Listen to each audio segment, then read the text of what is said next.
ايه اللي انت بتديله شاور ده؟ نوري. هو طبعا حطه وبيديله شاور زي ما انتم شايفين كده، طيران حر. بسم الله ما شاء الله، ربنا يا رب يبارك. تمام.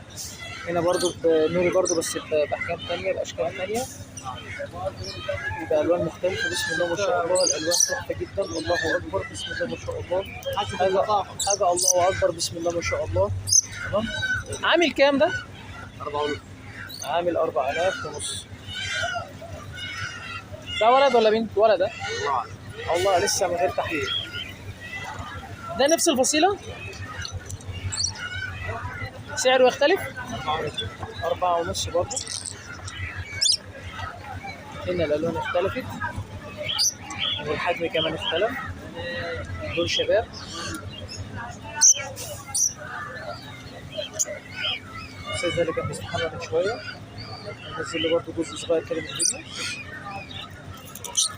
الطيور بسم الله ما شاء الله، يعني صحة وريش وضوافر كله تمام، كلها بدبل. أغلبية الطيور هنا على فكرة تأكيل يدوي، تربية كويسة. هو لسه يعني لسه بيحط الريت حقه. تمام. بسم الله ما شاء الله، بيبقى عنده سغاليل صغيرة وبيبقى تأكيل يدوي، بتحس إن هو إيه بيقدر يدربها ويقدر. ناس كتير قوي بتحب موضوع التأكيل اليدوي هنا. اهو بص، انا لسه بتكلم، هو جاب الصناديق التأكيل اليدوي. بسم الله ما شاء الله، الله اكبر. نفس الفصيله برضه اهي. انا اقدر بحاول اصورها بس طبعا عشان تعرف النفس. تمام. في در لاتيني اهو كمان. بسم الله ما شاء الله. لا ولا لا، مش دره. 1250. الاصفر ده نوع ايه؟ شويكر. معلش يا جماعه، انا ماليش في الحيوانات قوي، فممكن اساميهم ممكن تتلخبط معايا، معلش. معانا الروس هنا برضه تأكيل يدوي. تمام. كوكتيلات برضه هنا تأكيل يدوي. برضه الحاجات ديت هو لسه بيجيب الحاجات دي، هيجيب بسم الله ما شاء الله حاجات تانية. الله أكبر، ربنا يا رب يبارك.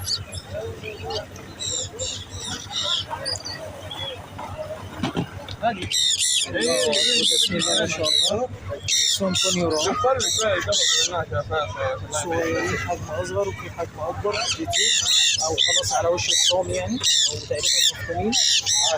بسم الله ما شاء الله، الله أكبر. بسم الله ما شاء الله.